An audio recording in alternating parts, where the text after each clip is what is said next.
예, 그러면 다양한 종목군들에 대한 투자 전략과 투자 의견 함께 들어보도록 하겠습니다. 이베스트 투자증권 디지털 사업부 염승환 이사와 함께합니다. 어서 오십시오. 네, 안녕하세요. 네, 안녕하세요.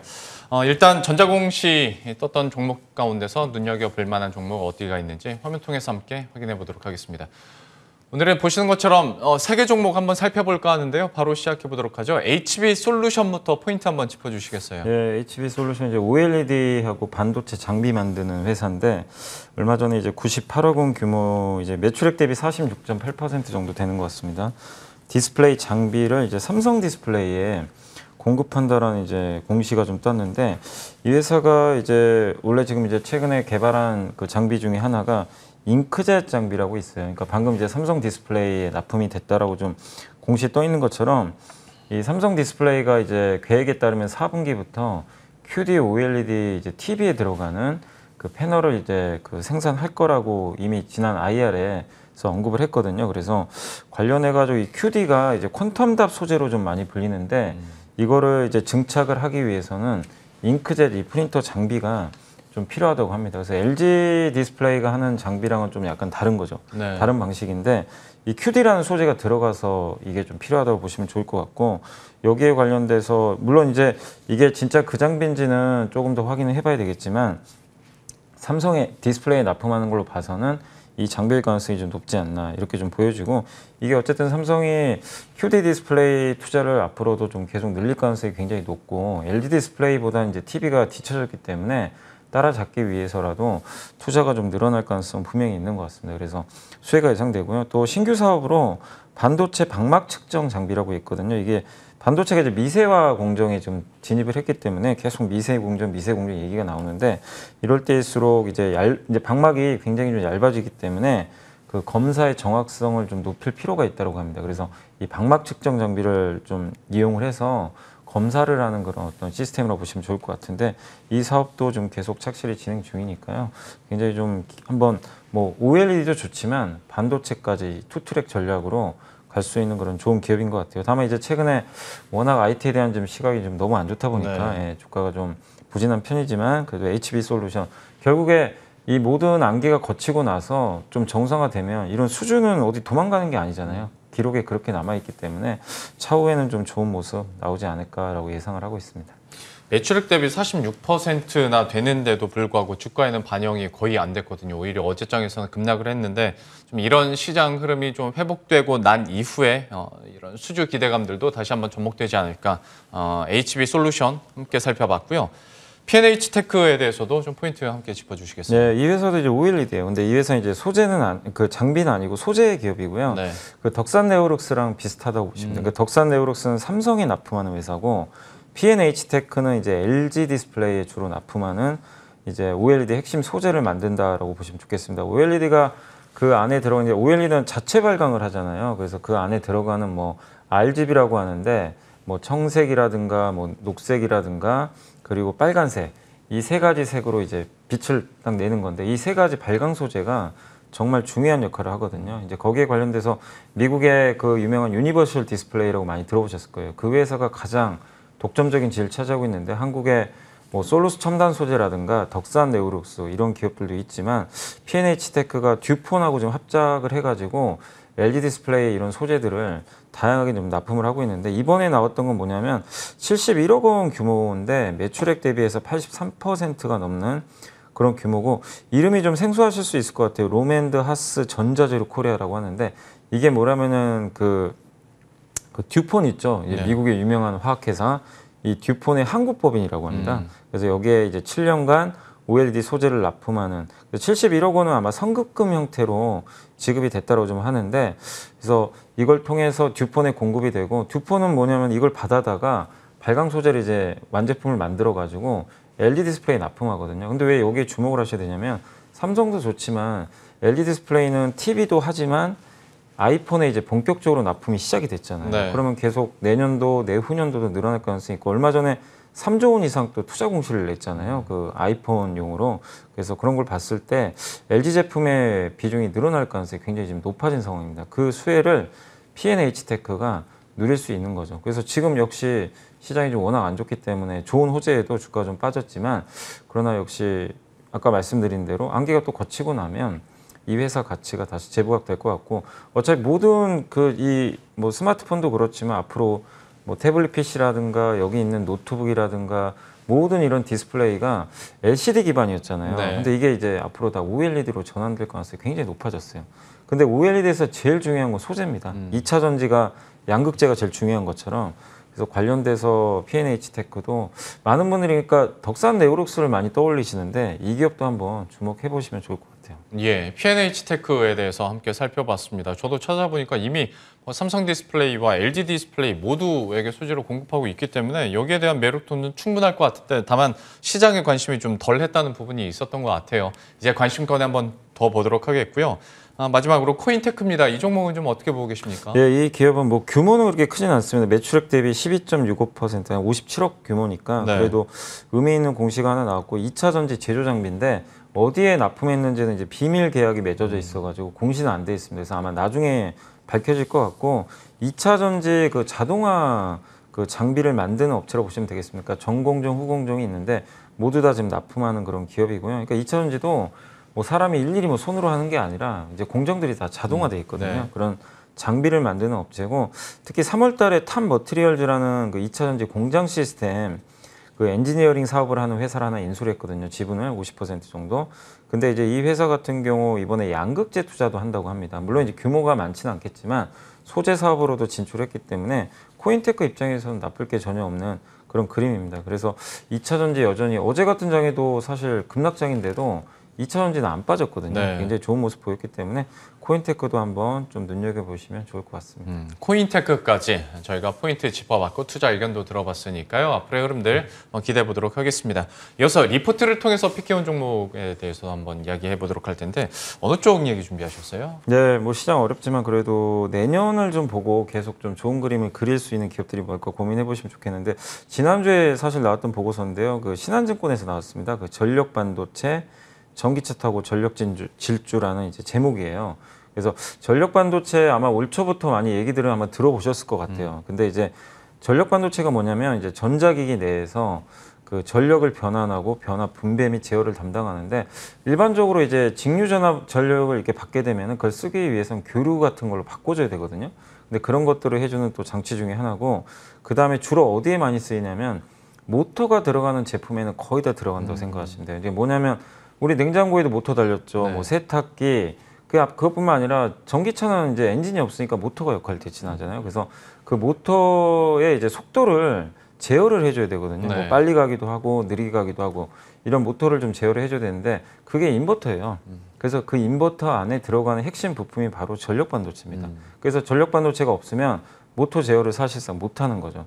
그래서 굉장히 이제 앞으로 많이 쓰일 수밖에 없는 게 전력 반도체가 옛날에는 가전제품이나 이런 쪽에 많이 쓰였지만 이젠 자동차에 들어가잖아요. 네. 자동차에 기본적으로 탑재가 되고 또 태양광이나 아니면 뭐 풍력이라든가 그런 걸 이제 저장하는 뭐 ESS 장치라든가 또 통신 장비에도 들어가는데 근데 전력 반도체 시장은 그동안 그러니까 다른 나라 뭐 서구 선진권의 주요 기업들이 꽉 장악을 하고 있어요. 근데 이 시장이 좀 바뀌고 있어서 기회를 찾아보자. 무슨 얘기냐면 전력 반도체를 만드는 그 소재가요 실리콘이에요 원래는. 네. 근데 그게 지금 바뀌어서 실리콘 카바이드라고 아마 들어보셨을지 모르겠는데 SiC라는 이 소재가 있고 지라갈륨이라고 예전에 한번 얘기 한번 해드린 적이 있을 것 같아요. GAN이라고 하는데 이 두 가지가 많이 쓰인다고 합니다. 근데 이게 왜 중요하냐면 지금 이제 이 방식들이 기존의 실리콘에 비해서 고주파에 강하고요. 고열에도 되게 강하고 고압에도 강해요. 근데 태양광, 풍력, 전기차, 뭐 통신 장비 이런 그 기기들이 놓인 환경을 한번 상상을 해보세요. 집에 있는 가전 제품하고는 달라요. 환경이 굉장히 열악합니다. 그렇죠. 예, 고전압도 견뎌야 되고 고주파, 열도 되게 이제 고열 같은 것도 견뎌내야 되거든요. 그러면 실리콘은 되게 이런 것들을 견디기가 어렵다고 합니다. 네. 근데 실리콘, 아까 카바이드, 지라갈륨. 실리콘 카바이드는 고압이라든가 고열에 강하고요. 지라갈륨은 그 고주파에 되게 강하다고 하더라고요. 근데 우리나라의 그 SK 실트론이라고 아시겠지만 이 회사가 실리콘 그 카바이드 소재 어떤 이제 전력 반도체 이 소재를 만드는 세계 4대 업체 중에 하나라고 하더라고요. 그러니까 이런 쪽에서 앞으로 성장을 할 수밖에 없으니까 관심을 좀 가져보시면 좋겠고 우리나라가 뭐 경쟁력이 떨어지고 뭐 이건 어차피 외국에서 다 장악한 사업이면 우리가 볼 필요는 없는데 지금 특히 SK그룹 중심으로 해가지고 굉장히 적극적으로 좀 투자가 들어가기 시작을 했거든요. 그런 면에서 한번 실리콘 카바이드, 지라갈륨 관련된 차세대 전력 반도체 기업들 한번 좀 고민하고 투자도 한번 고려해 보시면 좀 좋을 것 같습니다. 어찌 보면 이제 설명을 듣다가 좀 어려운 용어들도 많이 나오고 예전에도 한번 이 설명해 주시면서 제가 우스갯소리로 화공과 나오셨냐고 얘기했었던 것 같은데 포인트 전력 반도체와 관련해서 얘기를 해주셨고 그러면 이거 수혜주 종목으로는 어디를 꼽아볼 수 있을까요? 네, 사실은 이제 SK 실트론이 제일 좋은데 비상장 기업이에요. 네. 그래서 SK 쪽으로 투자하시면 되겠고 사실 SK가 워낙 알려지지 않아서 그렇지 비상장 자회사가 똘똘한 기업들이 되게 많아요. 예전에 한번 SK 에코플랜트 네. 그 폐기물 회사 있죠. 그 회사도 가지고 있고 근데 SK 실트론은 이제 세계 1위 반도체 웨이퍼 만드는 회사입니다. 기본 베이스가 거긴데 아까 실리콘 카바이드라는 소재에 그 전력 반도체 이제 소재를 만드는 세계 4대 업체 중에 하나거든요. 근데 이 회사가 또 그 SK 그룹이 예스티라는 그러니까 예스 파워테크닉스라는 회사가 있어요. 이 회사가 이 실리콘 카바이드 소재로 전력 반도체를 만드는 회사입니다. 그래서 이 회사에 이미 또 지분 투자도 했기 때문에 관련이 굉장히 많은 기업입니다. 그래서 SK 실트론 투자는 뭐 사실상 지금 어렵기 때문에 그 간접적으로 한번 SK 투자해 보시면 좀 좋을 것 같고 예전에도 한번 설명드렸지만 워낙 지금 통신 장비가 너무 안 좋아서 주가 좀 많이 빠진 RFHIC도 네. 오래전부터 지라 관련 투자를 많이 해놨어요. 특히 아까 제가 말씀드린 대로 지라 관련은 왜 필요하냐면은 고주파에 되게 강해요. 네. 이 전력 반도체. 그래서 통신 장비에 많이 쓰이고 역시 뭐 최근에 전기차 쪽으로도 많이 쓰인다고 특히 이제 전기차의 그 고속 충전기 있죠. 충전기 쪽에 들어가는 전력 반도체 소재로도 많이 쓰인다고 합니다. 근데 이 보고서에 뭐라고 나와 있냐면 내년도에 진짜 그게 가능할지 모르겠는데 이 SK 그룹하고 실트론하고 RFHIC가 어쨌든 조인트 벤처를 맺을 가능성이 높다라고 하더라고요. 서로 이제 전력 반도체 사업과 관련해 가지고 그래서 양사가 다 연결이 좀 돼 있는 것 같아요. 그래서 한번 전력 반도체 쪽으로 한번 여러분들 투자 포인트 잡고 좀 긴 호흡으로 한번 보시는 것도 좋을 것 같습니다. 전력 반도체 수혜주로 일단 SK와 RFHIC 꼽아주셨거든요. 또 관심 있게 저희도 공부를 하면서 그 흐름들 지켜보도록 하겠습니다. 이어서 AS 받아보도록 할 텐데 한국카본입니다. 9월 8일에 관심주로 얘기를 해주셨고 시장 대비 굉장히 선방을 해주었습니다. 수익률이 8.4%까지 올라온 상태인데요. 좀 어떻게 보십니까?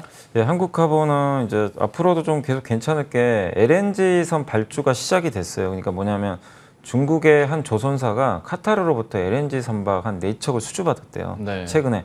근데 이게 함의하는 게 뭐냐면 결국엔 그 뒤로 한국이 들어오거든요. 왜냐하면 한국도 이미 예약을 맺어놓은 게 있기 때문에 그래서 거기에 따르면 아마 카타르 LNG선 발주가 조만간 또 한국으로 나올 것 같은데 그럼 LNG선에 들어가는 이 본행제라고 하죠. 단열재라고 하는데 이 단열재를 만드는 한국카본 사실 또 동성화인텍도 있어요. 같이 경쟁사인데 이 두 개 회사가 골고루 수혜를 받을 가능성이 높습니다. 그래서 조선주들도 좀 최근에 부진하지만 한국카본도 LNG 모멘텀을 본다라면은 올해 말까지의 어떤 모멘텀은 남아 있으니까 뭐 꾸준하게 보유해 보셔도 좋을 것 같습니다. 예, 올해 말까지의 그 모멘텀 기대하면서 한국카본 꾸준하게 관심 가져보도록 하겠고요.